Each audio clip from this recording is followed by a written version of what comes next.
I've heard, and I'm not supposed to say nothing, but I'll say it. They, size people likes. Gets it off in time, and he's got it, baby! Big time Nets win! The only Nets fans you know. Man. I mean, come on, man. Or are these guys? Welcome back to Only Net Fans You Know Podcast. I'm Peter. Welcome to episode number 72, Reasonable Doubt. I got another Hall of Fame guest. Welcome to the show. One of the OGs of Brooklyn. You might know him as Mr. PodThorn himself. What's up, Yves? What up, baby? You ready for this? I'm ready, man. Let's do this. All right.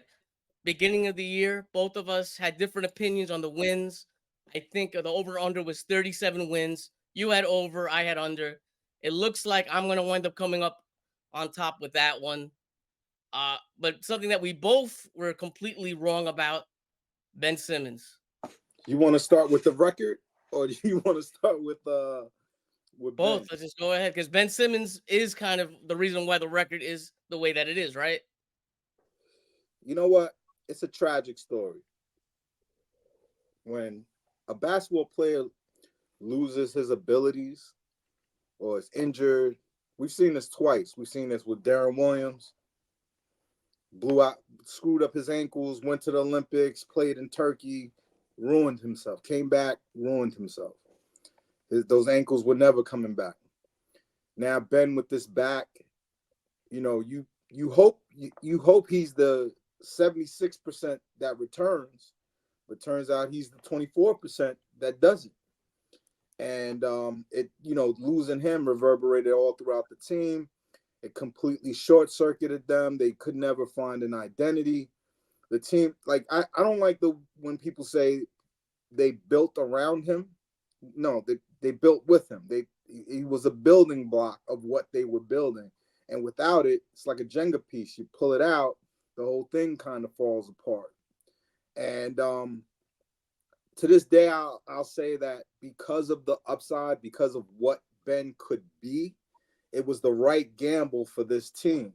That they weren't coming into the season putting the ball in Cam Thomas's hand. Like, Cam Thomas has been a nice surprise that he stepped up. So you couldn't build a team around him. You couldn't even build a team around Mikal. Mikal isn't dynamic enough to say, all right, you're gonna have the ball in your hand and you're gonna make everybody better. That's not what he does. He's really like the third best player on a very, very good team. And so Ben, having his pedigree, being 6'11" with that core vision and that defense, you could look at him and say, hey, this is a way for us to kind of be good until his contract expires. Hover in that 500 range. Be a little fun, maybe win a round in the playoffs because of it. You know what I mean? Ben has always gotten to the second round, even though he had Embiid. But I thought that Ben and Mikal and all of these role players, like, we have a bunch of plus to elite role players on this Nets team, that if you have him, everything could be great. And I played the statistics. 76% of the people who have that back surgery come back in the second year. So I bet that. And, my wife doesn't know it. She's out of town right now, but I bet a yard on it. I put a whole stack on the Nets over, and it don't look good. It don't look good. Let me take a pull.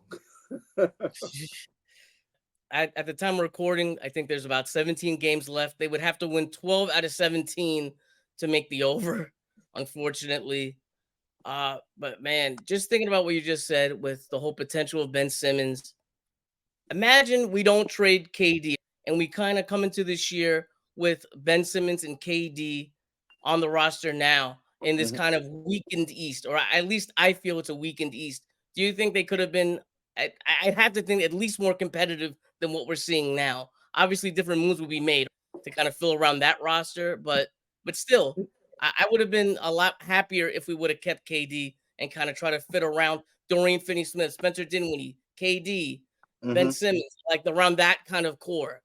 What do you think about that? I mean, look, KD wanted to go. They had a gentleman's argument. I don't even like revisiting the whole KD thing because it's just bringing up bad feelings. Like, you know, he could have owned this borough. If he was the one that stayed, that would have made his basketball legend even greater, right? You are the, like, KD has to know that he is the guy that joined the 73 win team. If Kyrie left, James Harden left, and he looked into the camera and was like, I'm not that dude. I came here, I made a commitment to this team and to this city. I'm gonna see this through. I signed the contract. I'm gonna see this through. If he just did that, you're talking about KD in the conversation with you know, guys like Jackie Robinson and as becoming Brooklyn, specifically Brooklyn legends. Now he's a carpetbagger in Phoenix. Now he's a guy that just moves around and to try to get a championship easy. You know, that scores a lot of points. He could have been a legend. He could have been thought of different. You know, he's not getting a statue in Oklahoma City. He's not getting this you know, he's not even getting the love in San Francisco with Golden State. He could have been the guy for this city and set off an era of winning in Brooklyn. That would have looked nice on his resume, and he blew it. But that's why that's why I don't love even thinking about it or even talking about it. It could have been a nice thing, but a lot of things could have been better. If they hired Ime Udoka, I think they could have won 40 games this year. You know, I think that mistake is probably one of the more pivotal mistakes in this whole Nets process. Now, imagine you have Ime Udoka in that Bucks series. Do we need KD to shoot three, score that last three if we had a competent coach from the outset? But they wanted a flashy name. You know, it was a KD basketball confidant. It was Sean Marks' former teammate and one of his closest friends in basketball, like he said. That mistake is set the team back pretty far, and you know, it's one of many, but it's one of those mistakes that if you don't make that mistake, if you hire Ime first, I'm talking about hiring Ime before you hired. They interviewed him. You know what I mean? They interviewed him for the top job. They disrespected him and offered him an assistant's head coaching job. He takes it. He then could get hired again. And they gave it to Vaughn. So, for me, I think the KD one is a hard one to look back at. But I said it before the season as well. You know, the only person that could really mess this up is Jacques Vaughn, and it's not even just Jacques Vaughn.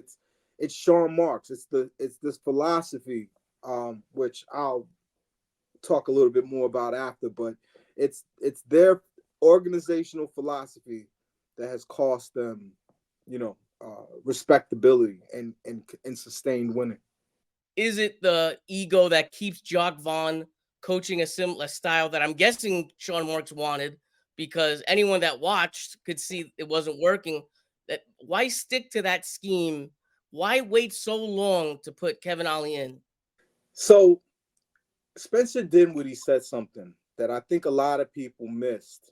They asked him, why was your shot off this season? Why was your shot so, off? And he said, well, I was guarding centers and power forwards. I don't know if you noticed that. And a lot of people haven't made this connection going all the way back to Joe Harris and why all of a sudden in the playoffs he can't shoot anymore. It's not that he's not clutch. It's not that he's not meant to be clutch. That wasn't his role. But he was missing everything because half of the game he was riding on a 6'9" small forward's back trying to guard them. He was guarding Giannis. Why the fuck is Joe Harris guarding Giannis? Joe Harris should never get minutes at small forward because he's not big enough and he's not athletic enough. But we ran him out there every year, small forward, small forward, small forward. They'd have to gang rebound together as a team, right? And and that gang rebounding takes a toll on you. This has been happening throughout the entire Sean Marks era. He doesn't plant the guy big enough, or a couple of guys big enough, to just say, you two stay close to the rim, or you two handle, these other big guys that the league has pivoted to. If you look at the Celtics, if you look at the Bucks, the only team that's small is the Heat. And the Heat, are small, but at the same time, they have competent physical players throughout the lineup. The Nets have and it's a conundrum with having both Mikal and Cam Thomas, but Cam Thomas is not going to be the scorer that he could be, because he has to defend guys that are 6'7" and up, and could jump out the gym. Like the league is different. I like to tweet out this Kenyon Martin video where Kenyon is saying, like, you got guys like Wemby playing center now. You got guys like Bol on the perimeter. These teams are huge going forward, and because of that, the Nets put themselves in a bad position on a night in night out basis. Because if you're bigger than them, if you have a Nurkic, if you have a Sabonis, if you have a Jokic, you can just lean on the Nets. And that's what the Nets do to their shooters. And that's why all of them across the board are shooting below their typical averages. And you're seeing an inefficiency across, within the team. And you're wondering, why do these guys suck so much? And it's because we're playing undersized. And Sean Marks refused to change from that the entire time. If you have Kevin Durant, the way you get the most out of Kevin Durant is at small forward, because that's where he's amazing. That's where he's a unicorn. He's a mythical figure. He's a 7-foot small forward that can dribble and dance with the ball. But in Sean Mark's mind, he's like, oh, this is the biggest power forward I've had. I've had Trae Graham as a power forward. He's wasted time and he could never complete a team. It's not that he doesn't do good things. Sean Marks does a lot of good things, but he cannot complete a team because he believes in this philosophy that's just foolhardy at this point. I think one player in particular that has kind of been, I don't know, not a cause of drama or whatever, but has kind of been the most debated, I guess, player this year has been Mikal Bridges. He came in last year, did a great job with his first time being a number one, right? Mm-hmm. He was a little tired towards the end of the year, right? He played, 83 games. He wound up playing subpar against Philly for a couple of those games in the playoff series. He winds up going to FIBA, plays well in FIBA. He doesn't just play well. He's either 1 or 1A best player on the team, right? And statistic eye test wise, it's Anthony Edwards. Statistically, it was Mikal, and that's important because that goes back to my point. Mikal Bridges has never looked tired in a season, never. He's a different kind of player. There's a reason why he has that Iron Man, record going. But this is the first time he's played without a DeAndre Ayton. Usually he's got a big boy down there that could guard every five that you put, in front of him. So if someone beats him or if he funnels you to the center, then, Ayton gets a block or disrupts the shot. It's a rebound and you're going back the other way. On the Nets, Mikal is asked to do bigger things. Mikal is asked to be a gang rebounder. You know what I mean? He's asked to guard bigger, more physical players with our switching when we do switch, and then with the drop, it makes it where the center's more there to rebound versus really, if someone beats me, I'm gonna meet you at the rim. And Clax is not a traditional center. Clax, it's true, Clax can guard 1 to 5, but the problem with that is Clax's worst one out of the 5 is the 5. He doesn't guard big 5s very well. He doesn't have the size. He doesn't have, the weight to absorb, what meets him in the paint. And so that puts pressure on these smaller players guarding bigger players, and it affects their shooting. It affects Cam Johnson's shooting. It throws Cam Thomas off, who for the first time is being demanded to play defense and try. It throws off the whole team to have to be in roles that you haven't been in before. And Mikal has shown me. I know what Mikal is, because he was on a team with Tyrese Halliburton, and Tyrese Halliburton did not look better than him. You know what I mean? They were in the gym with a bunch of, Hall of Fame type coaches. Not that they did a great job in FIBA, but there's guys who know ball, and they were like, listen, we're gonna put the ball in you and Anthony Edwards' hands, and he did pretty good, and he looked good against those guys. I think that's one of the things that damns Jacques Vaughn's coaching, is that Mikal went from looking like, a killer in FIBA, and then he joins the Nets, and he's like, he doesn't look like he's getting 20 points a game, but it doesn't look like it. It doesn't feel like it. It doesn't have much of an impact. And I think it's because the organization doesn't know what to do with this player, and we're kind of wasting him. Do you think but I'm going to say this, do you think that he's kind of overtired? Because people forget they had a finals run in Phoenix, right? Mm-hmm. Big playoff minutes, heavy playoff minutes. He's playing 30, 40 minutes a night than we had last year. Nets run him into the ground. FIBA, then Nets camp, then this season hasn't missed a game. Like you said before, he hasn't looked tired before. This year, I think he looks tired. Is it fair that we grade him on this season for pretty much for all the shit that he's taken? And 2, do you think that the criticism of him going on a podcast with his college buddies that happen to be Knicks players and them, talking shit about the Nets, did you have any take on that? All right, I'll answer that after the first one. So the first one is, is he tired? Should he be rested, or should he take some heat for this? Like, obviously, it's kind of a vanity piece. He wants to see how far he could take the record. That might be a competitive thing for him. But isn't it hurting the team though? I think it is. If he gets injured, then you're right. But if they take him out, they don't have any offense. Like, they're struggling with him and Cam. Now imagine just Cam by himself, and I don't even think that's fair to Cam. I think you got to trust the player to know his body and go from there. That's but fair. with the Knicks stuff, that showed me that he doesn't know how to be a number one for a team. See, when you're a number one for your team, it's your city. Not just at the games, not just in the arena, but when you go around town, when you're at the strip club, everyone looks at you and go, okay, that's Kevin Durant. He's the Brooklyn Nets. You know what I mean? Yeah. The other players play for the Brooklyn Nets.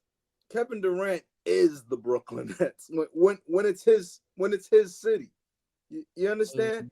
And when you go on, and I don't care if it's your friends, I don't care if it's your enemies, but when you go on or put yourself in a position to have the city that you rep, the one it's your city, like it's a job though. It's a job though, right? It's a job, but you're also a figurehead, right? It, like, even Giannis, when you're talking about the Bucks, it's his city, and he knows it. And so when people down his city, he's like, yo, I don't know, they have great smoothies here. What are you talking about? Walking, you know what I mean? You're funny, bro. He gives you that, lovable immigrant vibe, and then bigs up, a shithole city. No offense to those people. You're hilarious. But I wouldn't, end up there unless by accident. The point of the matter is, you don't go on a show and let strength. My father has a great saying. One time, me and my brother were playing on our block, and one of my friends decided that he was just gonna stand on my brother's chest. My father pulls up early from work, sees that happening, and he doesn't understand everything that happened before it, but he says something that's really profound.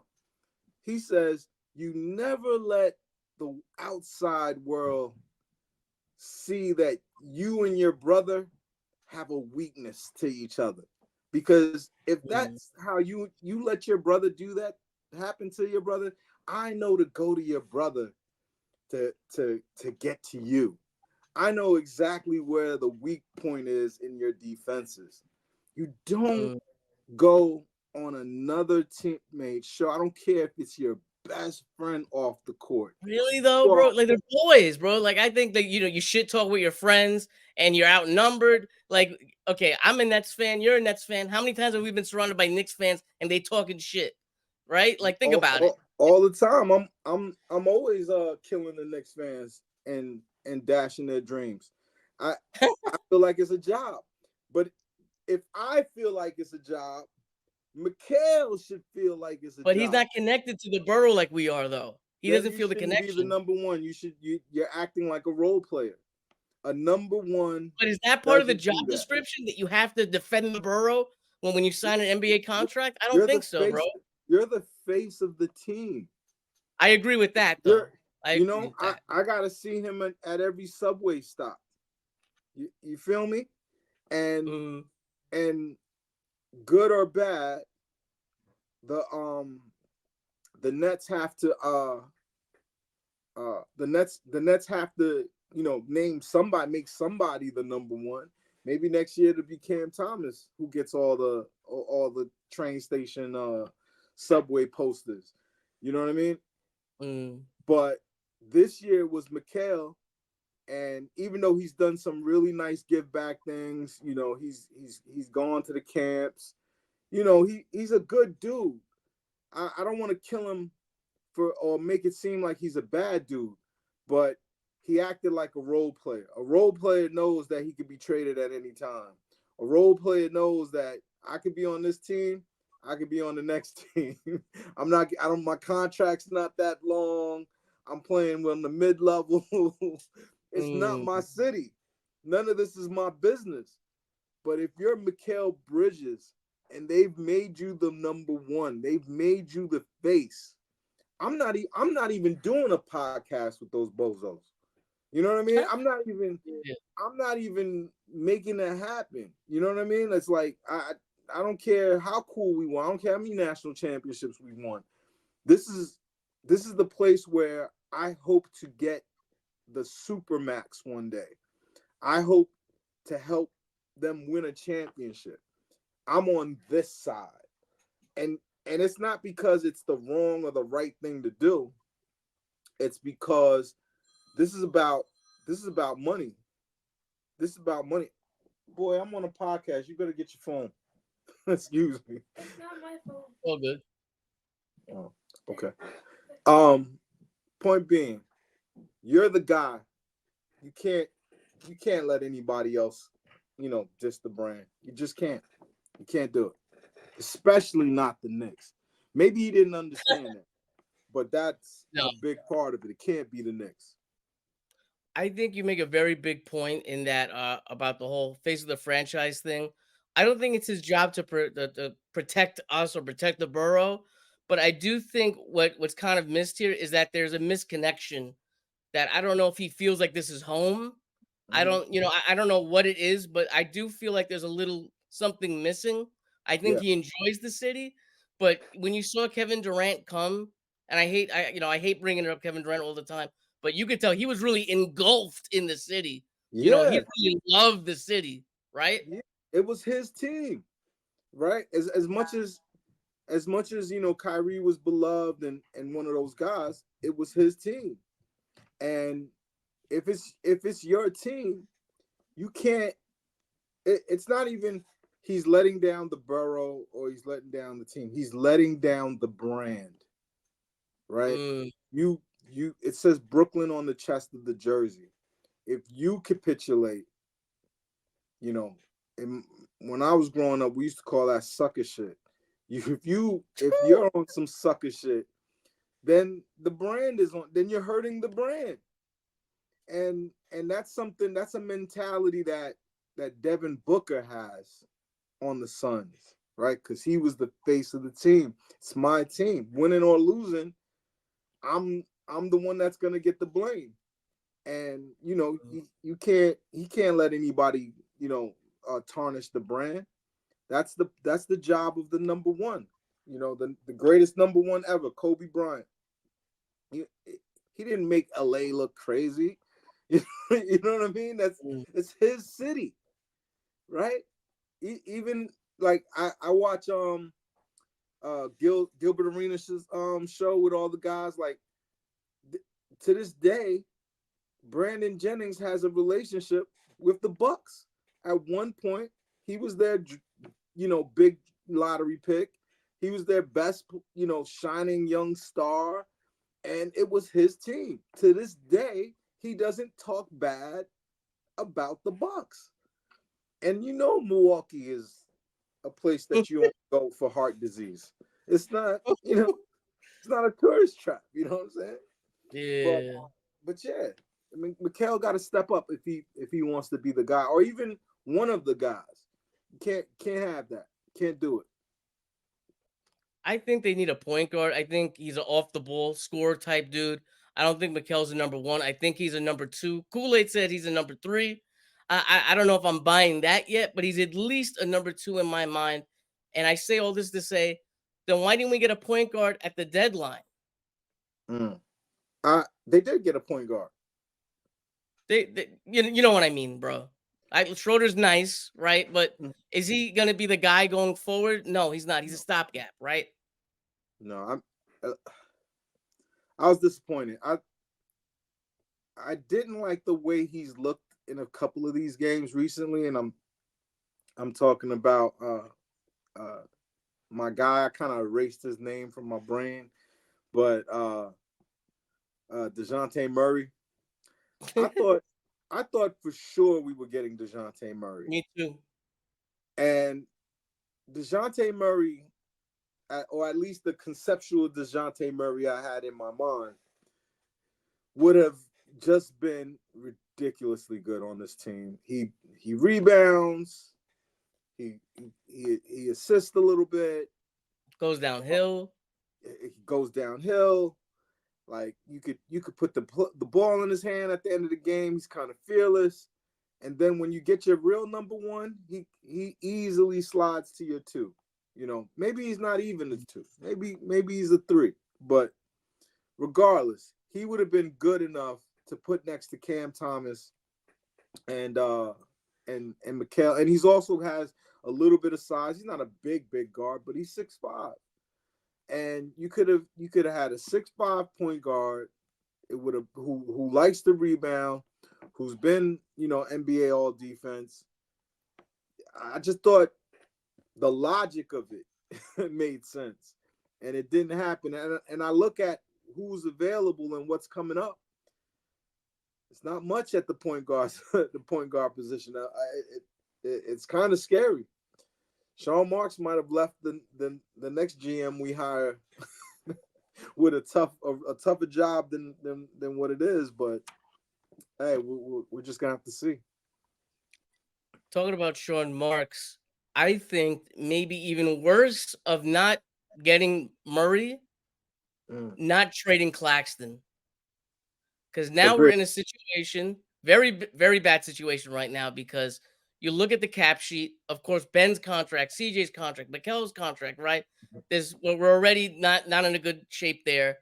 You don't trade Claxton, who's 24 years old, defensive player of the year guy, maybe not the best fit at center, like people have said, like we've talked about. But You know what? He had value, and now you're at the point that you're going to have to give him a near max deal, or he's going to walk away for nothing. How do you think that plays out? I think he's going out west. I heard he's going out west. I'm not giving him 20 million plus. That's for sure. I think he's a good player. I don't want to kill him. He's young. I would love to see us develop a guy and keep him. But he physically hasn't developed. And watch, he'll go somewhere else and he'll put on the size and he'll, be great. But for us, and from what I've seen, he's just too limited offensively to not be able to guard his position. If he was like a great offensive player and he could shoot threes, then okay, we make it work. But he's limited. Why not trade him though? That ship has sailed.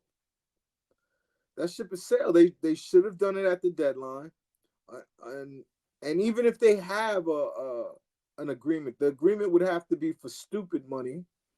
Exactly. And you know what I mean? It's like it just doesn't make sense. You could get what he is for the MLE. You know what I mean? Like you could get a guy that's gonna give you what he gives you. Oh yeah. You know what I mean? For not that much money, right? But you're gonna get locked in $1 million when you already got Cam Johnson at 20 million and Mikal at 20 million, and Ben's money's gonna start looking in the 40s.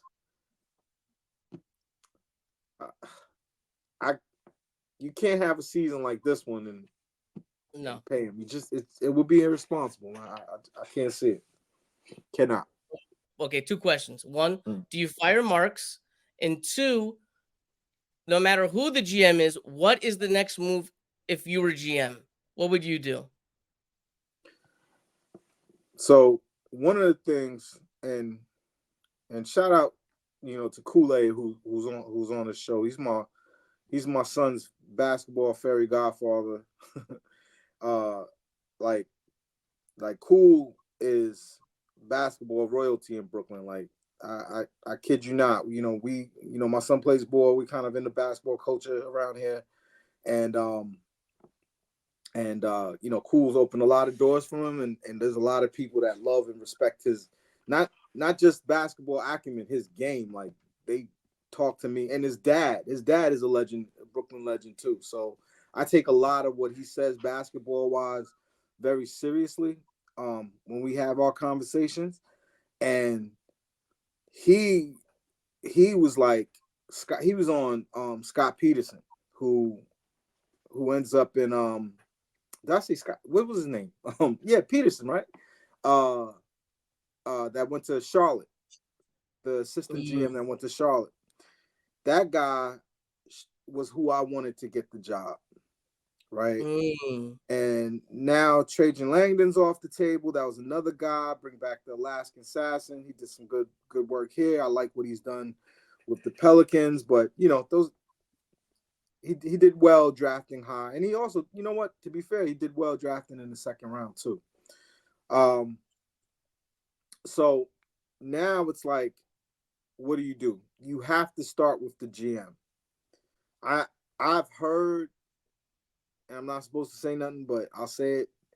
They, size people likes Budenholzer. But if he hires Budenholzer, he's putting the cart before the horse. You need the GM, and you need to hire the GM and let the GM hire the coach. Now, Budenholzer was the guy that should have got the job in the summer, or, you put yourself in a position where you couldn't get Ime, you couldn't get Nick Nurse, and you couldn't get Budenholzer. All three were on the market. Now, the only proven, known commodity coach is Budenholzer. And I think if Sean Marks stays, Budenholzer gets the job, and Sean Marks tries to save his time here in Brooklyn. But if Sean Marks goes, it's you can't even say who it would be. But I could see a new young GM doing something like a Sam Cassell. Please. Sam Cassell has done every job since, becoming a coach. He's done the developmental work. He's been an assistant coach. He's been a D coordinator. and he's, former net, even though we've hired all the former net point guards to be head coach. Jacques Vaughn, Kevin Ollie, and we hit a trifecta with Sam Cassell. But he'd make sense. He deserves it, and I'd go for that. Another guy I like, kind of former point guard, name recognition, but is a high IQ guy that people swear to his mental capacity and his understanding of the game, and that's Rajon Rondo. Now, Rajon Rondo is too much of a risk. Like, Sean Marks would never hire that person because he has no more chances left. If he was given another chance, which he doesn't deserve, he should be gone this summer. If he was given another chance, I could see him hiring a Budenholzer, because Budenholzer is not a risk. He's a safe bet. Yeah, who knows what he's doing, who put together a nice little staff and program. Budenholzer wears on players, though. I don't think that he would wear on the net on the Nets, because the Nets the Nets want a coach that's on them. None of the Nets, maybe Cam Thomas might not like him, I'm not sure, but I think everybody on the Nets is in such a prove it and have to fix it type of situation that they would like Budenholzer. Like, he'd be like how he was in Atlanta. But if we have superstars on this team, we know Budenholzer wears out his welcome with the superstars. So it depends. A superstar, maybe you get, if you sign a couple in free agency next year, maybe you get Sam Cassell. I think I could have seen Sam Cassell work nice with KD and Kyrie and those guys. I think they would have listened to him. But for a team that's retooling and rebuilding, you may want a guy that's like straight up, I know what I'm doing. I'm coming in here. I'm fixing a mess of an organization. I'm a solid guy. Let me come in here and just fix all of this. That does kind of sound like Budenholzer to me. So, but it's what Sy does at the end of the day. Does he let Sean Marks go? I think that guy must know something, that he doesn't blame Sean Marks for any of this, but he'd be wrong. Sean Marks has a blind spot. He doesn't recognize where the league is. He's still coaching. He's still building a team for 2014 NBA. This small ball is dead. These guys are gigantic. They're skilled, and you can't match up with them. And that's why teams aren't complete. And it's all his fault. It all trickles down from Sean Marks. What's the percentage that he's the GM next year? Ooh, in my mind, it should be zero. But listen, owners, and people kill Sy for this, but owners shouldn't be faulted for loyalty, because most owners don't have loyalty. Most owners are, douchebag billionaires, who don't care about people. And Sy is loyal to a fault. Now, I've seen a owner in this town do that. I remember just wondering, how is Jim Dolan just so loyal to Isaiah Thomas? And it never made sense to me. But that was his guy, and he kept Isaiah Thomas, way longer than he should have. And, it just led to just chaos in that organization. Now, there hasn't been chaos in, like, New York Knicks type of chaos, but it hasn't been good either. And players are leaving here, basically saying that it's a zoo behind the scene. No one knows what's going on. They don't have a good game plan. And I think players know the game. Players understand, what a good coach is. You know what I mean? A professional player who's been playing ball probably since they were 6 years old has an understanding that most people don't have. And it looks like the people who know basketball don't think we're running the tightest ship, and so that has to be fixed. And I would like a new start. It's been 8 years. He hasn't evolved. It's the same flaws that he had, for the 2018-19 team that we all love. It was an incomplete team then. They they sent a 220-pound Jared Allen out there to guard Joel Embiid, with the only help next to him was Jared Dudley. Like veteran leadership is not going to help you guard gigantic ass forwards. Like I remember seeing Tobias Harris stand next to Jared Dudley and just was like, this is they don't. One looks like, a fifth starter on a Major League Baseball team that never runs and doesn't feels, and the other one, like, he just came home from jail. It never made sense, and it's always been Sean Mark's fault. It's always been his blind spot. He doesn't know how to do that, and he should lose his job behind it. I said it before, I'll say it again. That's probably one of the most pivotal things that happened to the Nets, is that they hired Steve Nash instead of Ime Udoka. That you had him in the building, you interviewed him.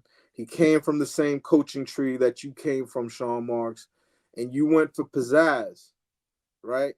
Pizzazz is fine if it works, but if pizzazz fails, you should lose your job. And pizzazz failed. Sai stuck with him, and what did he do? He gave his buddy the job instead of giving Ime. You had a second chance to hire that guy. I know that the commissioner is hired by the owners. He gets paid by the owners, right? So it's not like Joe Tsai has to adhere to Adam Silver, but I have to think there was some talk on the phone or some shit that kind of pulled at something there, because Woj said that we hired him. You remember that, right? Sham said that we hired him. He was hired, and guess what? It was, Joe Tsai is a fan like we are. We all watched the master class of a coaching job he did when the Celtics swept us. He didn't even take the foot off our throat. He went for the jugular and swept us. Like, winning 2 games probably would have been like, wow, he's a really good coach. I didn't expect that. He swept us. And then you had a chance to hire the man for the most bullshit reasons. Like if why did it fall through? Say it again. Why did it fall through? It fell through because they're cowards. It fell through because of the pressure. Like Malika Andrews, I was sitting right here, right? And I saw Malika Andrews just give that snotty report of, I can't believe the Nets are going through with it. Well, it's the Nets. As soon as she said that, I knew they were going to fuck it up. And all they had to do was this. Ime, we're not going to do it now. We're going to do it in the summer. Just hold tight. We're going to ride this wave. And then in the summertime, nobody's going to care anymore. And you're going to be our guy. Start scouting. Matter of fact, start sitting in a couple of the suites. Wear some sunglasses and a hoodie and a hat. Do what you have to. But you don't make that mistake of not hiring that guy, then watching him basically take all of the information that he had on your team and turn it into a strategic masterclass.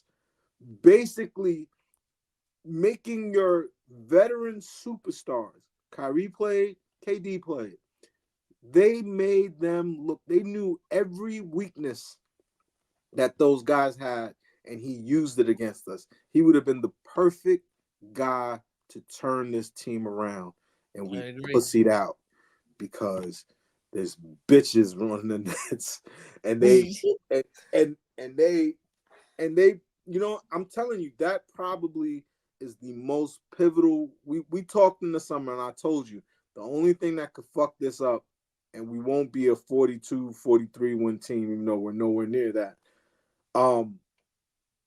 is that Jacques Vaughn would fuck it up. Is that they would come into this season and they would have the same philosophy that they've always had, that they wouldn't recognize what the league was turning into. Look at the top 4 teams, right? Whether it be Minnesota, Boston, Milwaukee, pick ones, Sacramento. All of these teams have size. That's the landscape of the league, right? And for you to just come back with this dainty, flowery puff piece of a team where your toughest guy was your point guard that has a bad back. Like, I should have known Ben Simmons wasn't gonna make it. Dude had spinal surgery and they were playing him at center for extended minutes. You know what I mean? Like, it was never gonna work. Not with this team. Not with the strategy and the mindset Sean Marks has. It was never gonna work. I'm a fool. I admit it. Is Ben Simmons a net at the end of the year next year? I hope not. I hope he retires. I think that's where we are. I think Ben, like a lot of great players, when you lose your superpowers, he rolled out of bed and he was 6'11" and could just throw passes that you've never seen before. He could have been a great piece. Pause. And he's just broken. And unfortunately, he makes all this money. He has all this pressure on him. He's not the most secure mentally. I'm not gonna be one of those people that tries to pile on. And I've been supportive of him, not because I'm a stan of his. I don't believe in standum. I don't do that. I believe that he could have been, if he was healthy, he could have been something that makes us a 45-win team versus what we are. We saw it. If they could have had a consistent 40 games where he just played, that team would be a completely different team with all of its shortcomings, with all of Sean Marks' mistakes. If you have Ben Simmons healthy, he makes you a playoff team. He makes you a 6-7 seed, and you could just add something to that. But like I said, he's broken, and all you could do is feel sad for him, and wish him the best. But he shouldn't be on this team next year. He should consider retirement. It's that bad. Like, even his agent, who's got his support. Like, I don't understand like how Nets fans are mad because his agent has his support. That's his job.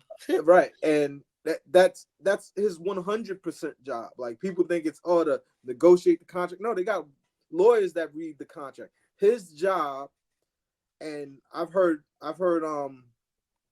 Mav Carter and Rich whatever Paul. his name, Rich Paul from Clutch. Rich Paul will talk to you about service. Will talk to you about, I have to be there for the player at 2:00 in the morning when he calls, and whether it's a crisis with the wife or a basketball crisis, an agent has to be there. That's the job. And I give Bernally credit for what he's done for Ben. And I give him credit for being accountable for not fixing it. It may be unfixable, and I don't think he should compound it and make it worse because we want to see him play or earn his money or whatever bullshit ideas we have in our minds as fans. I think he should retire, not risk his back anymore. It probably doesn't even make sense to have another surgery. And just, go off into the sunset with your money. And the Nets get to, do their thing too. I think he should retire. I'm going to tell you what I think about Ben Simmons right now. I think it's a sunk cost, And if he retires right now, then there's nothing for him to gain and there's nothing for the Nets to gain, right? I think if you let Ben Simmons on the roster next year with the expectation that he's not going to be the starting point guard, but he's going to play maybe 15, 20 minutes as a backup at most, I think that's what you do, because it's like I said, it's already going to be on the cap sheet. It's already a sunken cost. You keep him Right. on the team, and he does the little things that he does at a smaller level, and you hope that he could stay available for maybe 30, 40 games. And that's it, because there's nothing else you could really do if you buy him out. What's that going to save? Maybe $5 million off the cap? It doesn't pay to do that. No one's going to trade to take him. And if you buy him out, like I said, it doesn't save too much off the cap. And he's going to go to another team. And with our luck, he'll probably have his first healthy season in forever. Nothing else. That would be the worst. Right? They're telling me about it. What about this? I'm like, he's going to go to another team. He's going to go to like a Milwaukee or something and be like a pivotal backup that gets them over the top or some shit. That's what I could see. That's what I could see happening. Might as well keep him. Yeah, I mean, you don't force them out. No. I want the expiring for the Nets. Me too. I think they get a guy next year, and then they get a final guy in 2026. The other thing that I think, and I forgot to say this when we were talking about Sean Marks, the other thing that I think is part of there may be a reason why Sy is keeping Marks.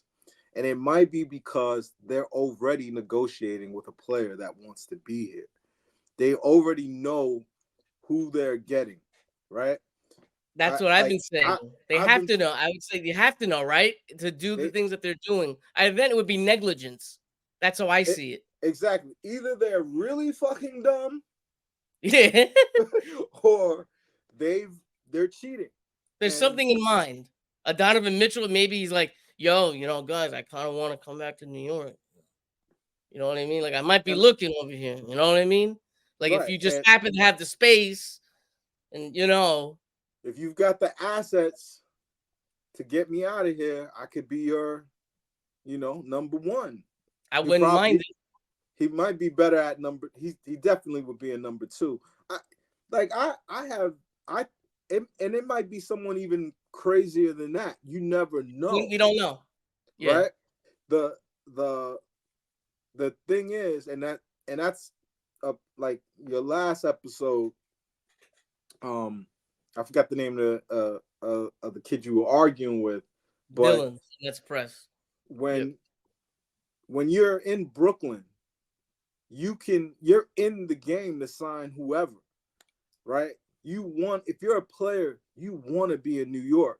Now, could it be possible that of course the Knicks get more they get more time on TV, they get more they've got a more embedded fan base, but a young NBA player wants to live in the city.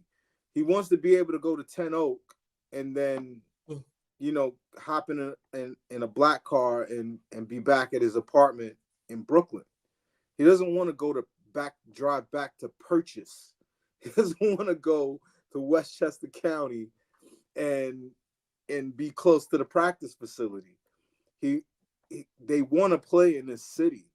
So you could look at a list of free agents and say every single one of them is fair game, not because of Sean Marks, right? Like Sean Marks is the one talking. He's like, listen, Blase Blah wants to come here next year. We've agreed to the money. I know who we have to not sign to make it happen. I already kind of have a package in mind, whatever it may be. The idea is that they have to know what they're getting, acting as reckless as they are. And they can't be that dumb, right? Huh? Can they be that dumb though? Yeah, they can. Unfortunately, that's what scares me. But you know what? Sean Marks would have to be really, really stupid, Pete, to talk like he's talking, because he's like, we think we could get somebody next year. I don't know who, Like to me, that's I've a been hell seeing. of a clue. Like I feel like what he's saying is this is what Sean Marks is saying when he says that. He's saying, just chill. If I could just tell you what I See? have up my sleeve right now, I can't tell you. But if I could tell you what I have up my sleeve, what I've already negotiated, what's coming here next year. You know what I mean? Because Daryl Morey knew he was getting James Harden back. Right? Absolutely. You know that, right? Like Absolutely. part of the reason why they was treating Ben Simmons like shit, like, is because during that playoff series, they knew they didn't have to kiss Ben's ass anymore because they were gonna get Harden. They knew it. You understand what I'm saying? That's the I'm going to interrupt you here, right? Listen to this. You Mm. know when I knew there was an issue? Right before the season started, they had training camp in San Diego. Mike D'Antoni, weeks before the season starts, leaves the team. Yeah. Was running the offense, but then leaves the team right after we had that playoff run against the Bucks, almost making it to the Eastern Conference Finals. The guy's an older guy. Why would he go to a new team when it looks like this team could be the team that can win a championship? Right. And he's running the offense. Why would you leave? When that happened, I said there's something fucking And he's wrong. a guy that doesn't have a chip. This probably it definitely on paper looked like an easy chip. Oh my, Yeah. I could just get a ring easy. Okay, I don't have a job anyway, so all I gotta do is hang out. He's running the offense. He's making millions as an assistant. Why would you leave? Why? When that happened, I said, "Oh fuck, Something's wrong, right? something's not right here." And an owner has to know that. So the only reason, like if I'm an owner, the only reason I'm keeping Sean Marks is because Sean Marks brought a deal to me that I want him to close and finalize. That's the only reason why Sean Marks would still be here. Otherwise, otherwise is ugly. Otherwise, he doesn't know. Sai doesn't know what they're doing, and he doesn't know what he's doing, and that's a possibility. I gotta start wrapping things up, so I'm gonna ask you what I ask everybody: what's your favorite Nets jersey or a throwback you'd like to see next year? I want to see a Brooklynized, you know, the gray New Jersey joints, right? Yeah. Now imagine that one. Like you could do it 1 year in the traditional gray on like a different kind of gray, right? Instead of the same New Jersey, obviously it would say Brooklyn. And then you could do a black one, but it's the same exact jersey with the cross stitching on the side, Yeah. you know, but in black and white. Now that would be flames. But they Bro, can't. The Nets always put a V-neck on their joint. I don't like that.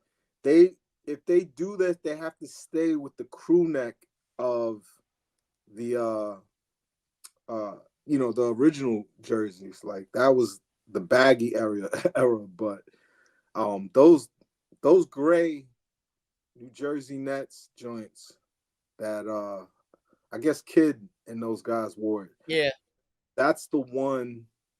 Yeah, that would look incredible. And you could, and like just like they did one version, a white version of the Basquiat 1 year. The next year they did a black version, or vice versa. And then they did the same thing with the graffiti one. They did, they always do two colors, right? So you could do the gray one and like a Brooklyn gray.